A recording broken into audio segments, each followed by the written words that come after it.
Well, good morning everybody and welcome to an epic start to the week, because over there is the most precious thing that we could have seen. There goes Tandi and little cub. So for those of you that have been stressing about the cub, and for you that have been thinking that she's gone off Djuma, she is most certainly not. She is right in the center of Djuma. She is walking around very close to Philemon's dip, and the little one is doing just fine and Tandi is just fine, and they're bounding their way through the bush, and I think maybe Tandi has got herself a carcass somewhere. So we're going to try and follow her and see how far we can go.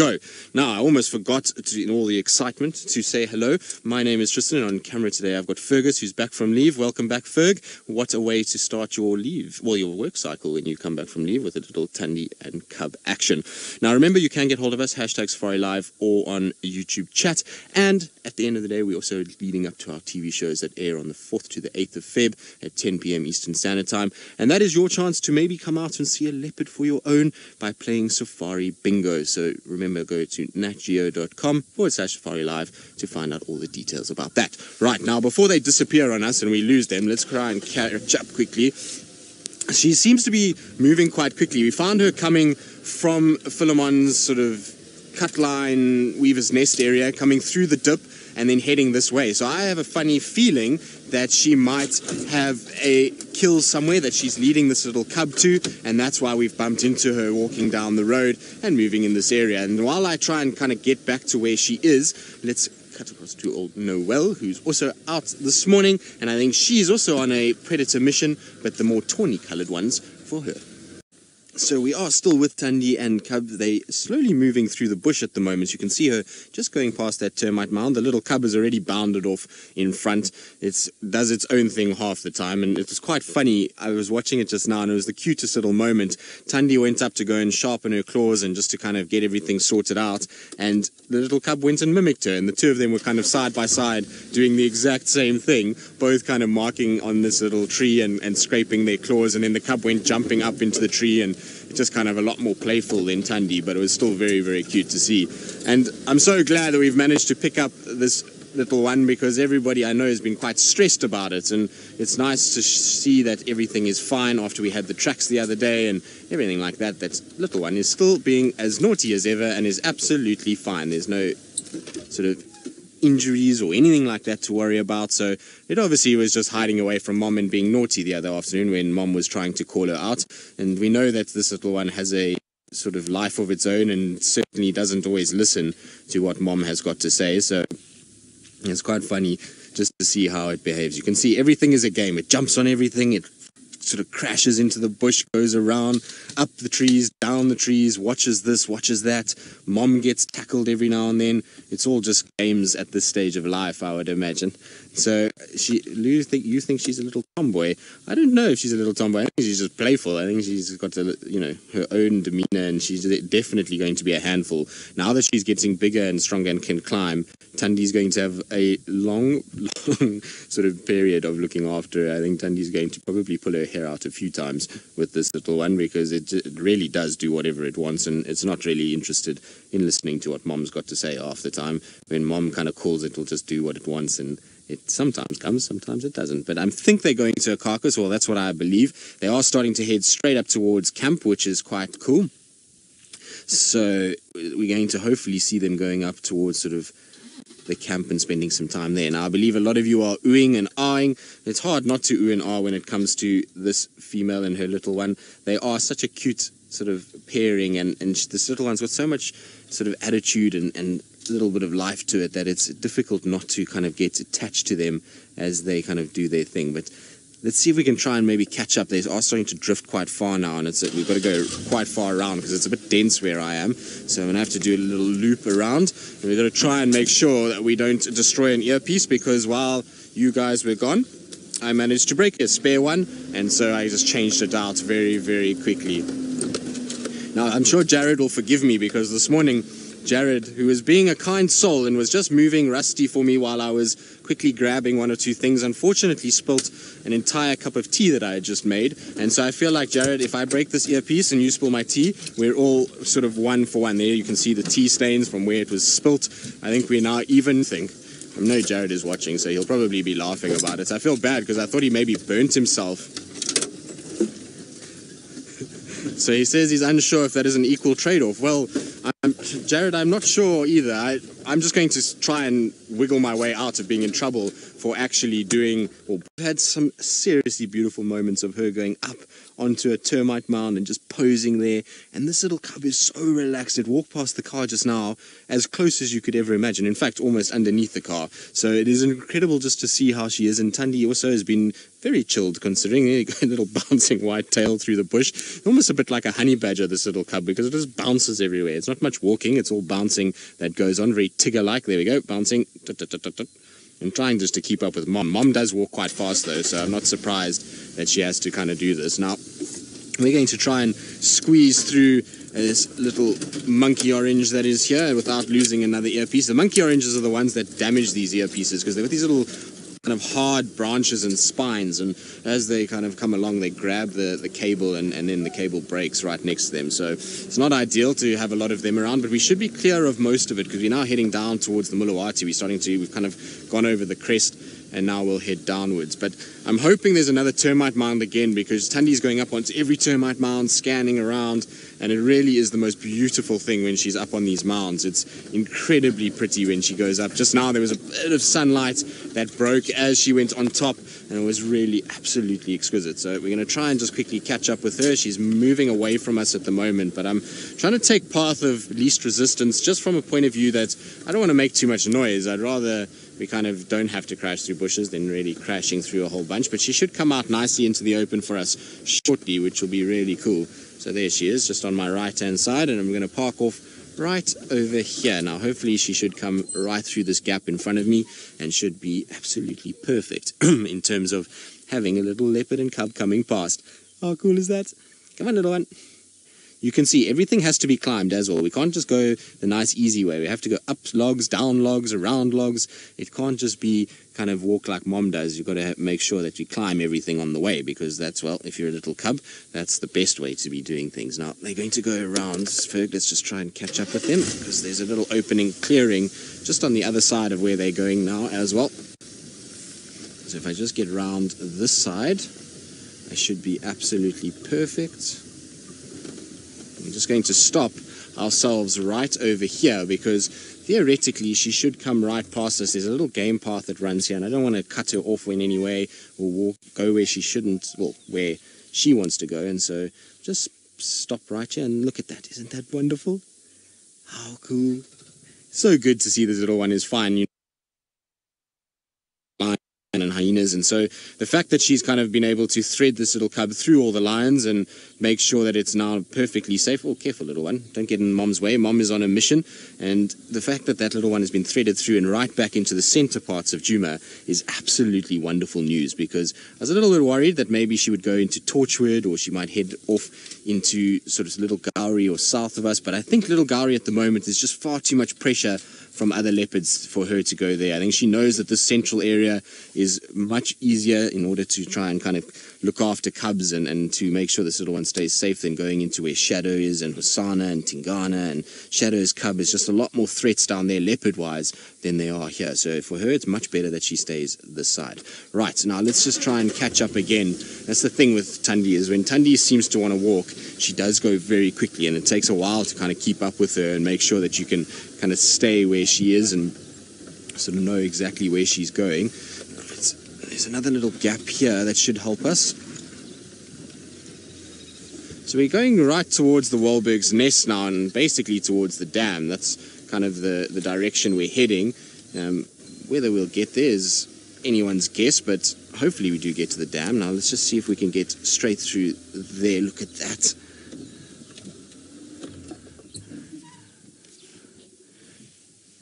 Cody, you're wondering if Tandi is still denning, or is she just using temporary hideouts while she goes and hunts and then comes back and gets them? Well, I don't think she's denning as she was a few months ago. She's far more mobile with this cub. You can see the cub is moving quite easily, and so we're not finding her sticking in one place for weeks on end at the moment. She's kind of going back and forth and back and forth and back and forth, and so I think this cub is out of a den now, but it is in hiding spaces, so it's still too young to go with Mom when she's doing patrols and hunting and all of that kind of thing.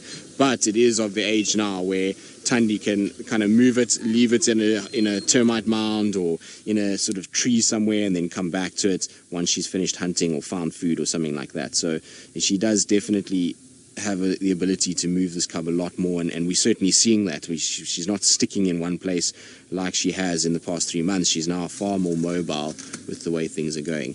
There goes the little one, just bounding along as normal. How cute is that?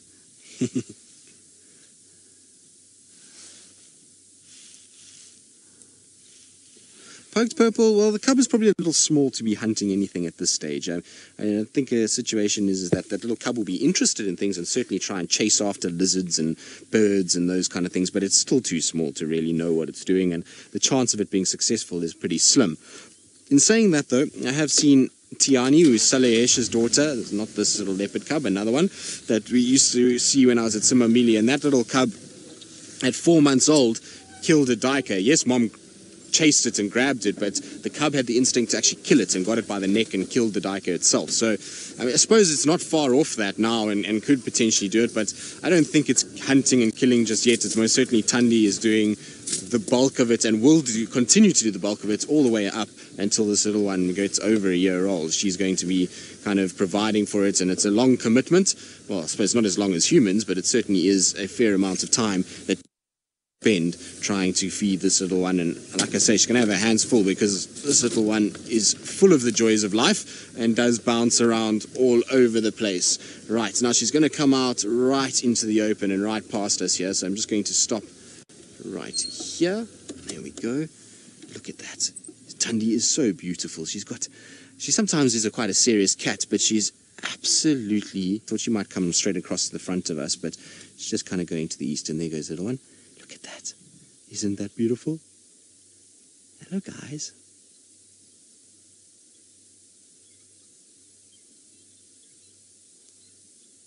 What a wonderful moment. Just to see her stopping by Mom, and kind of you can then see the size difference. She's growing quickly, though. She's already a lot bigger than the first few times we saw her, but it's definitely starting to put on some size in the last couple of weeks. Even since I went on leave and came back, she's definitely gotten a lot bigger. And Tandi, well, she looks as fit and as good as ever. Zaz, wondering if Tandi would still carry the cub in the mouth, or is it too big? Zaz, I think it's not only the fact that it's probably getting a little big, although she would be able to pick it up and carry it. It's not that large. I think it's just that this cub is so feisty, she doesn't allow it to be picked up at all. We've seen her trying a few times, and the cub just kind of swats her on the nose. So this little one is not being picked up by anybody. It's like, Mom, I've got 4 legs. I can do this myself. Don't worry. And so I think it's a situation where she'll still try and kind of walk herself, and I don't think she'll be picking this little one up anytime soon, unless there's really something that, is wrong, or something that Tandi is trying to get it away from, or if the cub is really being belligerent and she needs to get it somewhere, then she might pick it up and move it a little bit.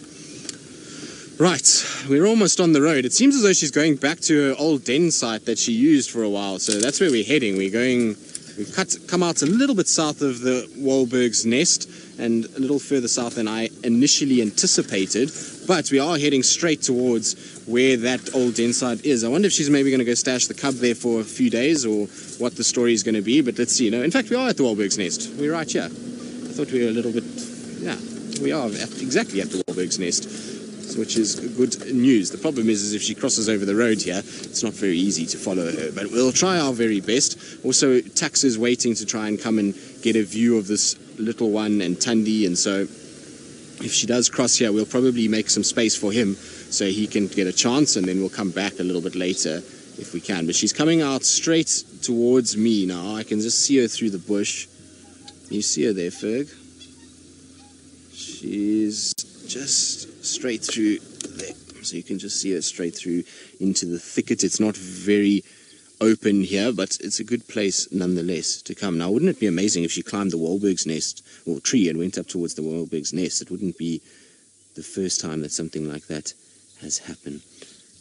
This is just so special. Like I say, what a way to start our week. It's the perfect way. Couldn't ask for anything better than getting going and coming down the road and just might be going to the dam. I wonder if maybe it's time for a little drink. Let's see, they're going to come out right next to us here. Oh, look at that. Look how she checks and makes sure. Whenever she gets to a little open clearing, she just double checks, makes 100% sure that there's nothing around that can be dangerous to this little cub. And then she looks at the cub and says, okay, come, now it's time, you can come with us. Look, she's walking straight at us. Little cub's bounding towards us. It just goes to show how relaxed they can be when we give them a bit of space. Oh, this is wonderful. Look at that. Now, Tandi is no more than, I would say, 5 meters from where I am. She's literally just crossing right behind the vehicle and to my right-hand side. You can see she's just looking at my legs there, which we shall not move much at all. And then here goes little cubby. I do apologize if you see an aerial shortly, because there's the back of the car. So you can see what I was saying is that they're not exactly far away, that's for sure. They are fairly close by. And there goes Tandi's bum. Now, are you two going to walk down the road, or what's your story? Like I say, we will have to allow taxi in because I'm worried she goes into this drainage and we lose her. So I think what we're going to probably do is make a bit of space for Tax, and then we'll try and come back a little bit later once he's been in. Now, while I try and kind of get out of here and speak to Tax on the radio and everything like that, let's go across to the mystic bull, Stefan, who's out and about, and I'm sure is thoroughly enjoying the fact that we've had a bit of rain for his bushwalk. Well, our beautiful leopard has decided to obscure herself and her little one in the thickest of thick bushes. There she is, peering through all of that. And little one had a good suckle and has now disappeared, and I think is gone for a bit of a nap. You can see her spots actually in the back left of the screen there. You can just see a little row of spots coming out from the edge of the frame. So little one has found a little place to rest as well. I think it was thinking it was going to get some meat, but instead it's being led to a place where I think it's going to be rather left for the day. And it's an area that she's used before. There's a big fallen over tree that comes off the drainage line, and she has left that cub in that area before. When she was denning down in the Mulawati, she kind of bounced between here and that other den, and so I think that's why she's here. She knows that this is a safe point. She did cross the drainage and go to a little mud wallow. I think she was hoping there'd be water there, but unfortunately it's still completely dry, and so now she's just tucked herself and the cub up in this thicket, and I think this is where she might remain for the time being at least. We'll be a bit patient, because maybe what she's going to do is just leave the cub and drop it off and then kind of carry on and go hunting. We know that Tandi loves to have a good meal in her all the time. She's very seldom without a meal, actually, and so I wouldn't be surprised if she doesn't have one, that she's going to be on the look for one during the course of today, or maybe even this evening. So we'll just have to see, but it'll be worth just sitting and taking it easy for a while and just enjoying the sort of peace and solitude of being around a leopard. The thing is, though, with the naked eyes, it's almost impossible to see her. She really is incredibly well camouflaged in there. Those spots and that coat pattern just help to break her up completely. And when you've got a bit of thicket like this, where there's sort of dark branches and green leaves and a bit of sand, her coloration and her spot pattern just really does blend her in, as you saw when we first started, as Ferg kind of zoomed in or changed the focus, how much she can blend. Matt, you're wondering how far Tandi is from the kill she had a few days ago. Well, Matt, she's probably, as the crow flies, I would say about maybe just over 1 kilometer, so close to a mile, somewhere around there. But at the end of the day, it's quite far in leopard terms. So while that doesn't sound far in human terms, in leopard terms, it's quite a long way. So she's gone from right on the eastern boundary with Torchwood, which is where she had that kill, between the sort of eastern boundary of Torchwood and the road that runs parallel to that. And then she's moved the cub all the way into the central parts of Djuma. So she's right in the centermost point. We can't get any further in than where we are right now. It is as center as possible. And we're not far from the dam. We're about, I would say, maybe 300 meters south of where the dam is, so not very far at all. And she's going to have to be a bit careful, because it seems as though the Angama pride are absolutely loving being around the dam in the last few weeks, or days, should I say. They've been hanging around, kind of going from Gowrie cut line to the dam to quarantine to hunt and then back again. So it's an interesting kind of ploy that they're using, and Tandi's going to have to be careful, because the Angama pride can obviously roam around anywhere here and could potentially cause trouble. So she's going to have to be on the lookout and be fairly carefully or fairly watchful as to what's going on. But it's good for us. See, she's calling. She's Or is she growling? I don't know which one she's doing. It's difficult to see because she's far and I can't hear what she's doing.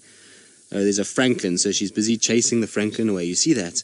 She's growling at the francolin. She's like, get away from here because you make noise, and noise attracts attention, and my cub is going to stay here, so I don't want you anywhere near my cub. So she's just gotten up, she's lifted her tail, and she's growled at those francolins as if to say, that's it, you will not come any closer to where my baby is, and you get out of here because you make far too much noise for me to be able to stay with my cub.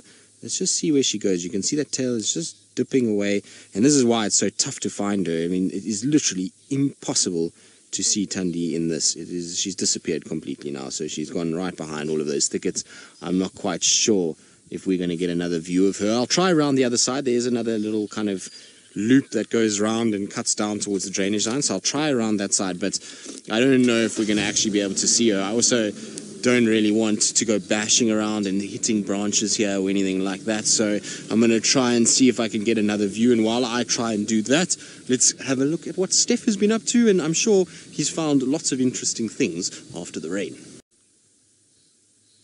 Well, I'm still following Tandi and the cub. There was a squirrel that started alarm calling, and that sent Tandi on a serious walkabout. She's now gone a long way to the east. She's moving this cub further and further. We went past the old den site that she spent a lot of time around Christmas and New Year's in the drainage line, and now we're still mobile in a sort of east-northeasterly direction. The problem is we're going up to where Noelle is. We're not very far from that area now, and she's kind of heading in that direction. So I'm hoping that she stops soon. It is starting to get incredibly thick in here, and so I think she's just trying to look for a nice place just to hide the cub for the day. So we're just trying to keep up with her through this thicket. You can see she kind of keeps her tail up through this because the grass is quite long, it's quite dense, and so for the little cub to be able to see her, the tail stays up most of the time. There's not too many birds alarm calling or anything like that. It's more for the sake of the little one just to know exactly where mom is.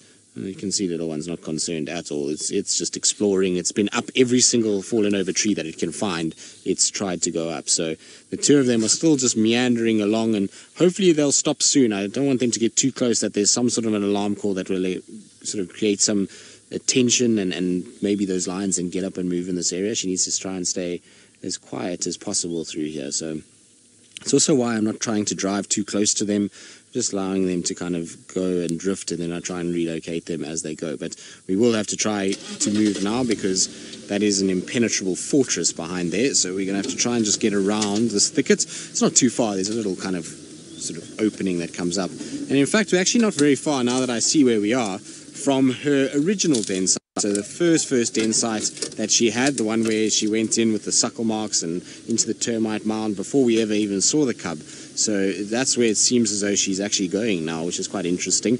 I'm quite surprised that she's heading in that direction. But I can see why she likes it in here. It's so dense and so thick.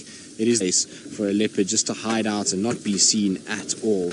I can't even see her anymore. I've lost her completely.